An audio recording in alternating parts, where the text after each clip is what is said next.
Hey everyone, welcome back to the Miseducation Podcast. My name is Victoria, the host. This is the podcast where we talk all things education, meaning schools, school systems, teaching communities, and a place where we get to dissect challenges, futuristic ideas, and other social justice matters. Today we're speaking with Megan Kingvisser. She's a current Master's of Education student in the Social Justice Education program at the well-regarded Ontario Institute for Studies in Education at the University of Toronto. She teaches in Toronto part-time and started her education journey as a secondary teacher in the subject of history and biology. And we met while teaching abroad in Ho Chi Minh City, Vietnam. Megan is passionate about social justice and critically analyzing systems to make the classroom practically a better place for the most vulnerable and marginalized students. So welcome, Megan. Thank you for joining the podcast. Thank you so much for having me. This is so exciting. Awesome. I'm so glad. So today we're going to talk about Black history curriculum in schools because recently in Ontario, which is where we're both from, the Ministry of Education, who mandates our curriculum and our practices in education, they said that by September of 2025, they will have Black history curriculum and learning in grades 7, 8, and 10, which is new for us. So today we're here to discuss that and kind of talk about what's up with all of that. So Megan, I wanted to ask you, what was your initial thoughts when you first heard this news? Honestly, I was shocked that that wasn't mandated already. Like it feels like the school board is playing catch up. Like we've been here. We've been out here. The majority, and maybe it's in my little bubble, but I feel like most teachers know that that's necessary and needed. So I was surprised that it took them this long, honestly. How about you? What did you think? Yeah, I think for me, it felt like one of those things where, especially because it's Black History Month, right? I was like, is this performative? Like, is this just something they're going to say? And then maybe in a couple months, oh, it wasn't feasible. Oh, it couldn't pan out. We don't have the resources. And so I hope that it's not a disappointment. Like that's my first thought, like what's actually going to happen. But I wanted to reflect on what we remembered learning in grade 10 history. Because for us, at least in Ontario, we do history in grade 10 and we have social studies in grades 7 and 8. So I don't remember in grade 7 and 8 if I learned Black history, like outside of Black History Month. I'm trying to think about that. I don't think so. And then grade 10, I don't think there was any explicit Black history. Maybe I'm like saying maybe Black loyalist, but I don't think that's true. Honestly, the amount you had to think about it, I think is telling enough. I went to like a very social justice small middle school in 7 and 8. So I don't know how much of like Canadian Black history I learned, but I definitely learned about Black people on a global scale. And then in grade 10, I had this like incredible little teacher, like physically small, who was from South America and with like a very thick accent, didn't know a lot about Canadian history because she didn't grow up here. And the grade 10 history curriculum when I was in grade 10 was like very World War-esque. Like I think history teachers are now trying to make a little bit more of an effort to diversify that, but it was very World War I, World War II centered. And I don't remember any conversation about the contributions Black folks made during those two world wars. Like I have no idea. I then taught grade 10 history. Like I taught that curriculum in Vietnam. And I was co-teaching with someone who had taught that course multitudes of times before. So I followed his lead. And he was a white man and took a very white man approach. And so there wasn't a lot of diversifying that curriculum either because I was a new teacher and getting a handle on things, but I don't remember there being resources for teachers. I don't remember that being a priority, which might have just been because of where I was. But I really don't remember Canadian Black history being brought into the classroom in any capacity from my knowledge. Right. Yeah, I hear that. I don't remember it either. And now that you said the wars, I feel like maybe I can remember some pictures of like Black soldiers, like just letting people know that, oh, there were Black men who were also fighting in World War I. I feel like that feels reminiscent to me, but I'm not totally Mm-hmm. sure about it. Um, Mm-hmm. but I think But it was in just terms their of, pictures. sorry, But it was just their pictures, like no yes, humanizing of them in any yes, capacity. exactly, exactly. And then I think about the other areas that we could have Black history, because obviously history class is probably the best place to have it. But I'm trying to think of if there was other areas of Black history in schools, English class, literature, and I don't know about that either for myself for grade 9 to 12. Hmm. I don't think so. I don't think so. At least for me. I had a great grade 12 English teacher, like genuinely my favorite teacher as a student and someone that I look up to now that I'm an educator. Yeah. And he he put in a great deal of effort to choose books from a diverse authorship. Um, and so I think I read books by Black authors in grade 12, but I know that that's not common. It felt uncommon in the classroom. Right. Right. Yeah. Like you knew this was not an everyday experience. It's not like this is what we always do. It's like, oh, this is different. This is something that's coming up here specifically in this classroom because of this one teacher. Yeah. Yeah. Which And I usually is how it remember, is. yeah, for sure. It's very much if the teacher chooses to do it, then that's great. And if they don't choose to do it, then too bad, I Yeah. guess. Yeah. Yeah. I think that's kind of how our curriculum goes with the Ontario Mhm. curriculum in general, which is it's good because that means that we can have freedom to teach what we want and like within the constraints of the documents. But at the same time, I'm wondering what is the necessity to put it into a mandate? Not that I know what that means yet. Like, what's the mandate? Because history can already be taught with Black history now, and teachers are doing it. I'm very sure teachers are doing it right now. So I wonder, what does the mandate actually mean? Does it mean that in the documents for the curriculum it says must discuss Black history between the years of X years to X years?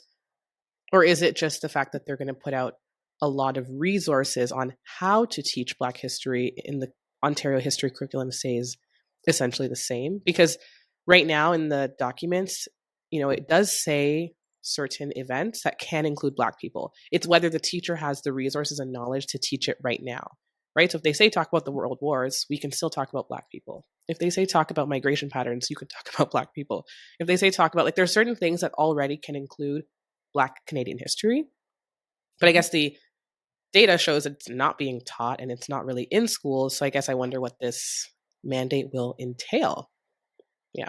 I think if I'm going to take, like, I feel of two minds about it. Mm, I think if I think about how they incorporated Indigenous histories into the curriculum, I think about in each of the learning, so in a curriculum document, you have learning goals. So those are basically the topics that you need the students to understand in order to graduate that class, to pass that class. And then in the curriculum document, under each learning goal, they give a list of examples. So if you're going to talk about, I don't know, like the way that the economy changed in the Great Depression, they give a list of examples of what that might look like. So, are you going to talk about unemployment? Are you going to talk about job security? Are you going to talk about et cetera, et cetera? And so, I wonder whether part of them including Black history in the history curriculum is actually just adding Black examples underneath that learning goal, right. underneath that, like giving teachers examples of what that might Right. look like. Yeah. Because that is my experience, is primarily where Indigenous history lies in those examples. The learning goals haven't shifted. It's the examples you use to teach that learning goal that's shifted. Right. I think teachers need resources. I'm doing a lot of thinking in school right now about, I'm taking an Indigenous studies course, and I'm doing a lot of thinking for my final paper about white and non-Indigenous teachers teaching Indigenous history, Indigenous knowledge, and Indigenous futures. And I think that there's a lot of commonality there. Like, I think there's a Yeah. lot of overlap. Um, and a lot of the research that I've done for that, it shows how uncomfortable non-Indigenous teachers are in teaching Indigenous history. Right. And I think that feeling is very similar among non-Black teachers teaching Black history. Yeah. And I think the way to go to make that better isn't through examples at the bottom of learning goals. I think that's in the resources. Mm. But resources take a lot more effort and energy and money to create. It Yeah. also requires Black people in the school boards to make those resources. Yeah. Because realistically, non-Black folks shouldn't be writing those resources or shouldn't be spearheading the writing of those resources, which means the district school board is going to have to hire Black academics, Black experts to write those resources. Yeah. And frankly, do I have a lot of hope for that? Like, maybe not. Right. Right. But I Well, think that the resources are what the teachers need to make them comfortable enough to teach the content. yeah. No, I agree with you. And my joke is that they haven't reached out to me, so they can't be trying that hard. Just kidding. If you're listening, school board, call Victoria. I'm Call just her. kidding. She's just a phone call away. I'm just Hello. joking. Just kidding. Are we though? Um Honestly? I no, because And I you. remember when I read the article, I actually have it here. It says Mhm. that they'll be talking to the Black community, Mhm. and scholars, historians, and I was like, oh, how did like where is there a call? Like, is there an email? It just says consult with historians, educators, Black community, which will inform the new learning. Mhm. So I'm interested in that because I Mhm. don't know anyone who's involved in this. So not that I know all of the Black people in Ontario, but you know, I would be interested to know how they come up with their strategy to find people and, talk about this new learning. But I'm also interested in Mhm. the article itself, like on the Ontario website. It says, as the province celebrates Black History Month, the Ontario government introducing new mandatory learning grades 7, 8, and 10 history on the exceptional contributions and history of Black Canadians who helped build Canada. And that sounds really interesting to me only because, one, on the exceptional contributions. So it's kind of like this idea of Black excellence where you have to be the above and beyond. Like you have to be, I don't know, doing the most great things to even be in the history, like the exceptional history of, like, what does that even mean? Can't there be also normal, you know what I mean? Just like regular, who was the first person to do this thing? Okay, great. Who was the first person to do this thing? Okay, great. And then also the history of Black Canadians who helped build Canada. To me, it seems like they're trying to say the Black Canadians who helped build Canada, um, when Canada became more like a colonial country, and not enslaved people who literally helped build Canada, right? So I'm interested in what they mean by the contributions, and also the fact that I posted a video about this, but the fact that the ministry has also said that terms like anti-racism and white supremacy are divisive ideologies. And so if those are divisive ideologies, then what will you talk about with Black history? I definitely think that Canadians have this personal myth that Canada is kind and Yep, we've never had slavery. That's an American problem. That's not an exactly. us problem. That's a you problem. Yep, And so I would be shocked if there was any mention of enslaved people in the right, curriculum. I'd be shocked. right, They can barely right, talk about residential schools. Hello, like, right. come on And that now. was in the 90s. Uh, Literally 1996 was when the last one closed, and Canada is still like, I don't know, teaching things in a non-divisive way. I think about, I just did this reading for class by an academic named Sharon Todd, who I think is incredible. She really takes a really different approach to education than I've heard prior. Hmm. And I read her articles in my second semester of my degree, and it stuck with me since. And she talks about education as being uncomfortable. Hmm. She coins the term pedagogies of discomfort. Hmm. And I think it's really interesting when white folks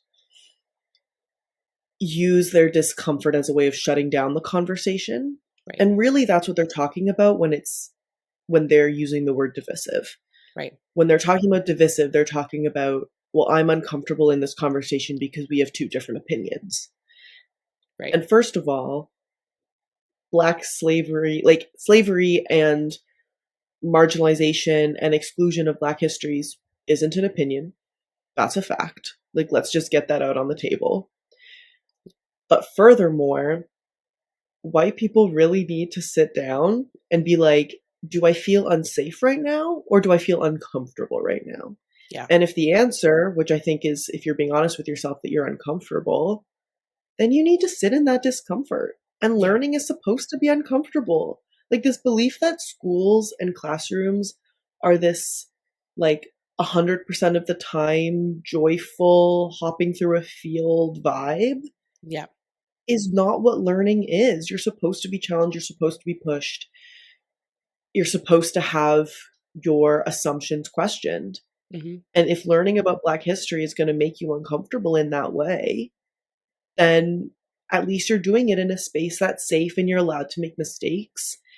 And I remember my family is from South Africa, white South African, not a positive history of my family in South Africa. And that makes me uncomfortable. But that just means that it's ever more important that we have those conversations. Right. Right. Exactly. Exactly. And it's not to say that I think a lot of people take it as a personal shame that they have to carry for their whole life. Like they can't interact with society because it's shameful that I'm, a white person who has this specific history of my ancestors. But what are you doing right now to reconcile? What are you doing right now to pay reparations, literally or figuratively? You're a teacher, right? Like, what are you doing? That's the real question. I don't think that anyone is trying to shame people out of existence, right? Like I think that would be the most extreme version of reparations, and I don't know that that's happening. But no, those are really great points, and I also wanted to talk about when I saw the MPP. Her name is Patrice Barnes. She's an MPP for Mhm, Ajax, and I think that she was mhm, credited with pushing this forward and actually bringing it up in Parliament multiple times about the history, and so the Ontario government finally is promising, right, by the fall of 2025, contributions of Black Canadians will be added. And she was the one who made the speech in the House. And I remember mhm, when I was mhm. watching it, and she was saying she's excited to highlight the experience of Black Canadians. And then I was thinking, like, that must not include white supremacy. Because imagine being in the Parliament and saying the words, and including white supremacy, and you look around and it's like this one Black woman with all these white people, and it's like that's so impossible to have, right? Because we're like getting so close. And you have to do this thing where you become the Martin Luther King Jr., right? Where you're like, oh, I'm peaceful, like I'm coming to you, let's have a meeting, let's see what we can do here. And you're in the House, right? Like you're in Parliament. And at the same time, how can we actually name what needs to be named, right? Because if people are arguing that the foundation of at least North American, US and Canada's history of education is not on the basis of white superiority, it's like you just don't want to know the history. Like you're just like, that's nice. It's the delusion. It's the Yeah. delusion for Yeah. Because the thing is, if we think about when schooling started, right? Like when did the schoolhouses open up? Who were they for? Who was allowed to go to school? What were they taught? What were the values in society at that time? Right? We know who was in the school and who was not in the school, who it was made for, who it wasn't made for, whose contributions were in history class. Again, we're in 2024 trying to pull teeth to include Black history. That's, Black people arrived in Canada as early as 1600 as enslaved peoples, and, we're still here, right? But at the same time, if you asked an older, I don't know, an older white Canadian, what are Black people's contributions to Canada? I don't know what they would say, depending on who they are, right? But if you said, what's the contributions of, you know, any person who's not Black to Canada, they can give you a few. Oh, this person did this thing. Oh, this person did this mm, thing. But with Black people, I feel like people feel like we are very recent in Canada, and so it's like, mhm. oh, well, mostly you're immigrants, so you can't really have a foundation or you can't really Mhm. be a part of the making of Canada. But I just feel like that's false. And then you want to erase the fact that we had 200 years of slavery. Absolutely. Like, I think it's very telling that it's almost this erasure Yeah. of, well, not all, kind of. It is an erasure of Black contributions and Black histories. Right. And it makes me think then, if you go up to the average non-Black individual and you ask what Black contributions are that help build the country that we all live in, and they don't have an answer, do we trust non-Black folks to teach this history? Like, Right. I think honestly, having going back to school makes me realize how atrocious my teacher's college was. And I know you and I feel a little bit differently about it, but my teacher's college, I went to Queens, which, for those who don't know, is a very white, privileged, wealthy university. You can Google it, you'll find atrocities there.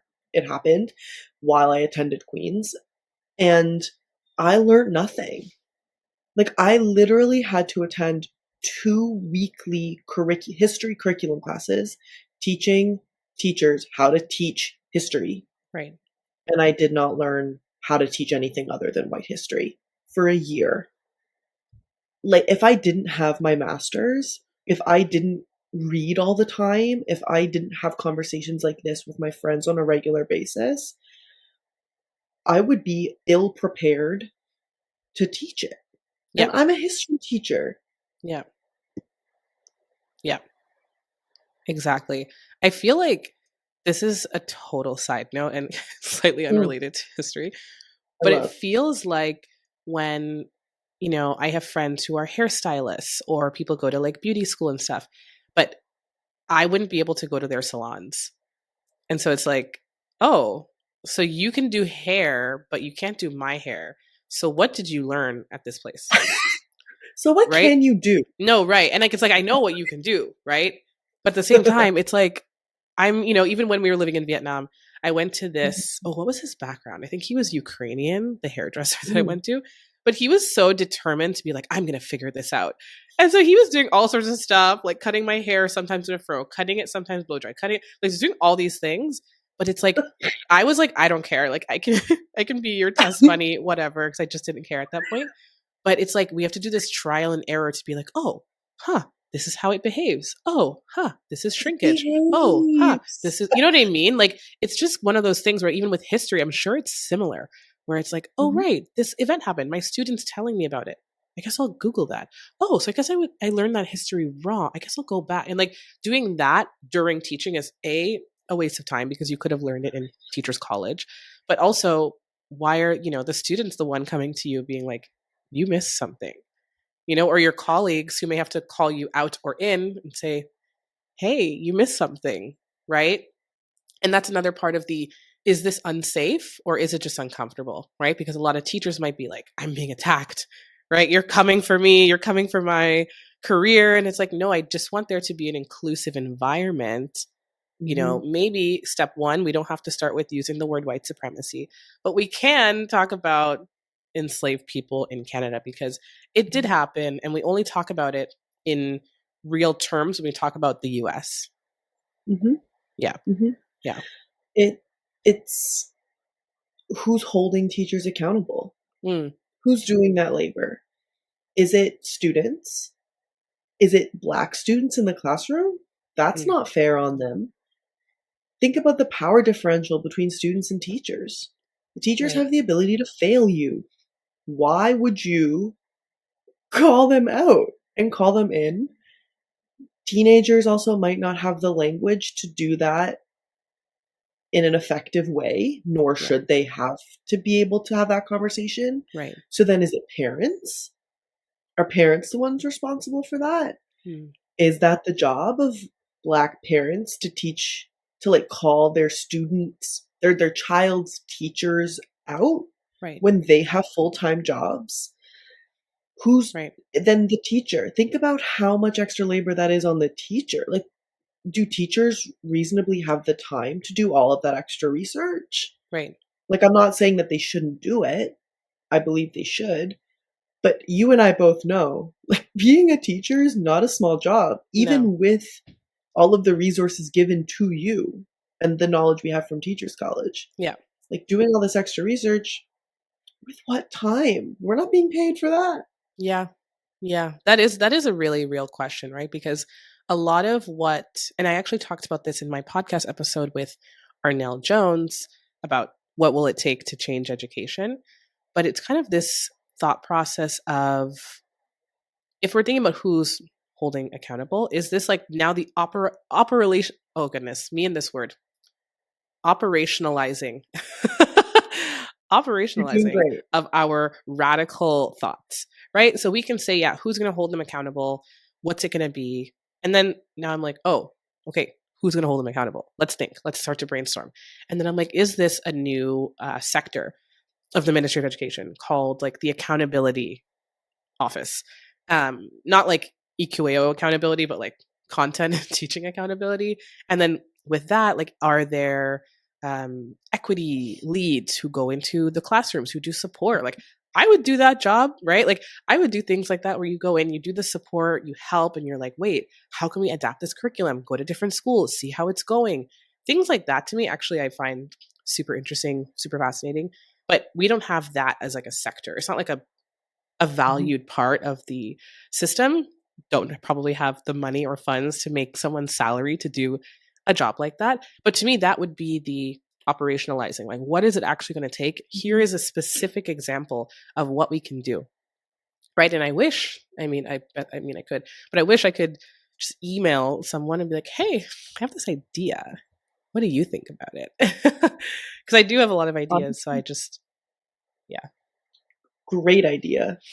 Like, I yeah, would want you in my classroom. And I think that's a great point. Like, if I'm being realistic about, well, not realistic, if I'm being hopeful about what I would want to see as a non-black teacher, hopefully teaching this history, I would hope for the school board hiring a group of black academics, black experts to write resources, paying them the money for that labor to do that, right, taking respecting what they have to say, because that's part of it. Like, you can get a, yeah, like, we see this with DEI work, right, diversity and equity and inclusion work all the time, where like you have a room but no one actually respects what they have to say. So like, right, actually respecting what they have to say, um having that deliberate out to teachers so that they know how to teach and weave black history throughout the year, not yeah, just Black History Month. right, And then having support so you can, and they have this for Indigenous education where there's a form you can fill out and there are Indigenous elders and Indigenous people who are able to then offer you support if you're not knowing how to teach Indigenous histories and futures. And they'll come to your school and help you out. I've never hmm, used it, but I know that resource is out there. yeah, But as you said, having a similar resource before Black history, I think, is would be incredibly important. hmm, And genuinely, if you're going to take teaching Black history seriously, that needs to happen. yeah. Yeah, I agree with you. And I have two. One's a real question. One's a not a fake question, but a funny question. One is, do we trust, because we are teachers, so we have teacher friends, we know people who are already teachers. I'm sure you have friends who are already history teachers. Do we trust our fellow teachers and colleagues to do this justice? That's number one. Number two is, should we become full-time history teachers? These Ah, are my questions. I have I have to have faith that people are capable of growth and change and humility. Yeah, I have to have faith. I have to have faith that my people have those traits. yeah, I am the first to be critical of my fellow white people. I'm the first. I'm right, first in line. I call dibs. But I have to have faith that my people will take this seriously. Do I right. think that's realistic 100%? No. Okay. But I oh, I don't know what the other option is. The Yeah. reality is that white people are going to be teaching this curriculum. Right. I have Right. to have faith that they are going to hopefully do that justice. And if they feel like they won't do that justice, put in the work to do that justice. Yeah. I think harm is going to be done. Hmm. And I hate that. And I think that Toronto District School Board and school boards in general need to be doing better to reduce that harm, Right. which I don't think that they're doing because I don't think that they actually value that history. Right. Right. So, like a yes with a caveat. Okay. And then are you going to become a And full-time then history teacher? this is something I'm actually considering for next year. Yeah. Like I'm part-time teaching right now. I don't know. Will like Ontario needs teachers and they need them Yeah. bad. Yeah. I know that from the 14 calls I get a day, Yeah. like non-hyperbolically a day, because they're desperate for bodies. Yeah. I don't know. I miss the classroom, Mm-hmm. which is something Vic and you and I talked about 3 Yeah. years ago. Yeah. Didn't think I'd be back here, but I Right. miss the classroom. I miss the kids. I miss the environment. I miss a lot of things about teaching. Yeah. And so maybe I do, which is surprising and who knows how Mm-hmm. long I'm going to last, but Yeah. maybe I do. How Yeah. about And you, Victoria? You going to become a full-time teacher again? I'd like to focus on you for a second. Um, no, but because I think that teaching has one of the largest impacts. And I think we do a lot of the bigger systems work, which I'm personally really interested in. We do the systems Mhm. work, we do our master's degrees, we get to the critical thinking, but at the same time, whenever you go back to it and you're like, oh, I have this really cool idea, it's like, go implement that in the classroom. What if teachers could do this? Okay, yeah, go do it in the classroom. And there's so many ideas that are kind of floating. And the place that has the actual change is in the classroom. It's the students that Mhm. you're educating to be better people and better citizens, more empathetic in the future. And I remember talking about this on a different podcast. It was on the Daily Border Crossings podcast. I was on an episode for Black Saturday School that I teach with Kendra Shea Marie Mullings. And the host, Samantha Fletcher, she was talking about how, like, is this going to be like, is Black history uncomfortable for the white students or for other students who aren't Black? And I was like, actually, my students in Black Saturday School, even in person, the white students were so involved. They were so excited to learn. They had empathy and they weren't looking down on themselves necessarily just about the curriculum itself. And they were the ones who were the first to be really strong allies in ways that I didn't teach them. I wasn't like, here's how Mm. you're going to be an ally, right? Because I that wasn't a part of the curriculum. But there was even a girl who, when I was talking about Caribbean women coming to Canada, she was like, oh, and she's in grade 6, so she was super young. She was like, is this a good thing or a bad thing? And I was like, oh, that's an interesting question. And it was so cool to answer that question with her and be like, oh, well, here are parts of the policies that were actually really discriminatory. And if someone brought this up to you and they were like, yeah, it was all positive, and this is why it was all positive, she can come back and say, actually, here's a few things of why it was tricky. And that's not to say, therefore, Black people should have never immigrated to Canada from the Caribbean. Like, it's not to say that. It's just to say that there's nuance. So now a grade 6 student has the nuance. And she went on to critique her teachers. She actually got in trouble at her school for critiquing one of her Oh. teachers and saying, actually, that history is not correct. Like, I actually know what's really happening. And then I think she was sent to the office just because she had too much, was making too much Mm. noise in the classroom about it. Right. And so it's like, I didn't even realize that we were educating her to be an activist. I was just giving her the information. Oh, let's chat. And in her daily life, she's the one who took it upon herself to be like, wait, this is an injustice that you're talking about history that is not the real facts. And so, like, to me, that's the impact, right? We're getting students who would like to be allies. And in my opinion, we don't give them enough credit, right? We're like, they're going to be so uncomfortable and they're going to feel, insecure. And they felt powerful. Like, I think she feels powerful that she has this knowledge and she's not going to tokenize Black people. She's not going to be like, oh, I learned that one time about slavery. That's all I know. She knows about these intricate policies and things like that when she's only 12 or 13. So she's going on to do great things. But just to say that, it is possible, and I have seen it before. Yeah. That kid, that's a powerful little human. And I Yeah. love that story. I think adults need to learn a lot from her, Yeah. frankly. Oh, And absolutely. to your yeah, and to your point about like the big policy changes earlier, um students need support, and that's what teachers are, but teachers need support. And frankly, we would all be way better off with someone like you supporting teachers. Right. Like maybe you're really good, like, well, obviously you're really good. Look at that story of that little kid. Like, you're really good at empowering and supporting and educating little ones, but as someone who's been your friend for a while now, like, you offer tremendous support to the adults and your peers and your colleagues as well. And maybe that's where your intention and your calling, it's a better word for it, maybe Hmm. that's where that lies, you know, Oh, thank you. in the Yeah. supporting of teachers instead of students. And I love that. We would all be so Yeah. lucky. Oh, thank you. I mean, I'm always thinking about, I'm always thinking about what I will do when I grow up. So we're Mhm. still thinking about it. And that's an idea. I think whenever people ask me, what job do you want?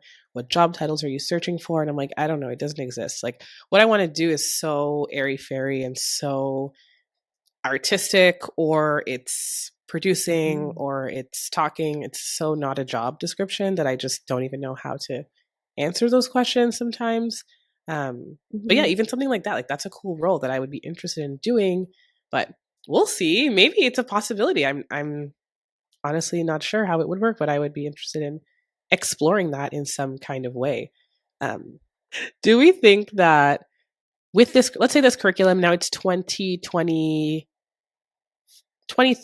Okay, it's been 5 years of Black history in the curriculum in grade 7, 8, and 10. Do we think that this will have systemic change for, racism in schools or in society? Does it seem like this is like a theory of change? Like, if we have curriculum for these ages and then they go into university, then we will have a better society? Or is it kind of like a one step that maybe is a minimal or variable change? Given the level of discomfort felt, Yeah. I think it's probably systemic. Okay. I think if it's this like wishy washy, people are ignoring it, not a lot of news have picked it up. Yeah.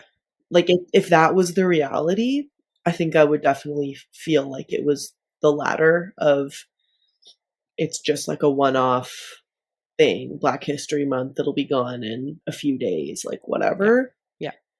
But given the uproar of discomfort from white folks primarily, clearly it touched some nerve. Mhm. Clearly Yeah. people are scared about their white supremacy, like the word we can't use, Yeah. um because it's too divisive. Right. Like, they're concerned about that power, and Yeah. because of that, like, they're telling on themselves, I think. How do you feel about it? I also, on the more final note, I think when I keep thinking about the MPP's statement, which was I think 3 to 4 minutes or less, and she talks about Lincoln Alexander's legacy, overcoming barriers, breaking through racial barriers. And her quote was, a history of who we are as Canadians, of triumph, as of resilience, and together let us forge ahead where a future of diversity is embraced and celebrated. And on one hand, again, I loved it. And at the same time, I'm really interested in kind of the connotation of, a history of who we are, Black Canadians, because of triumph and resilience. And it's like resilience is always a word that we use when we forget the prefix right? Why did I have to be resilient? Because resilience doesn't just come from no circumstance, right? So if I'm like, wow, you're so resilient, we don't want to talk about why I'm resilient or what, I'm coming from. And so I think at the same time of celebrating Black resilience, we should also recognize the systems and the literal people that were the reason that there had to be resilience in the first place. And what were they overcoming? By who? There was a lot of white violence for there to be resilience, right? So I wanted to also kind of think about this note that we don't tokenize and make Black history curriculum this like check mark and actually do it justice. Mm-hmm. Yeah. For sure. And imagining a future where Black folks don't have to be as resilient. Exactly. Exactly. I want to end the podcast asking you, which I asked a few guests so far, what do you see as the future of education? What do you feel excited about? Maybe there's something that you read in your class or something that you feel like this is innovative. This makes me feel hopeful for education for the future. Two things come to mind. First, I look around my classrooms of 30 plus people, some of whom are teachers and educators. And that makes me feel hope that there are researchers, teachers, educators, people who are committed to filling in the knowledge gaps of people who have been excluded from research and Right. knowledge and thinking, and they're filling in those gaps. Right. That makes me feel hopeful because it feels like there will hopefully be a trickle down of information and knowledge, and that's a good thing. So it's not just white history and white knowledges that are being shared and colonial knowledges that are being shared. The other is a little bit more specific. I'm in a course about gender equity in the classroom. And it's a lot of teachers in that classroom. Mm-hmm. And my professor, Dr. Key Alexander, who everyone should go look up, they're amazing. I read a lot in that class about dismantling binaries in schools and making schools a safer place for trans kids and LGBTQ kids. Yeah. And that makes me feel really hopeful because I feel like the education system is rooted in gender binaries, down to gym class, down to like lining up to go out for recess. And that causes a lot of harm for some students.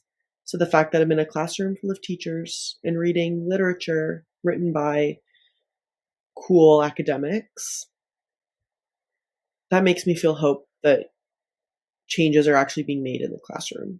Right. And not just on a theoretical level. Thank you. Those were great reflections. Thank you so much.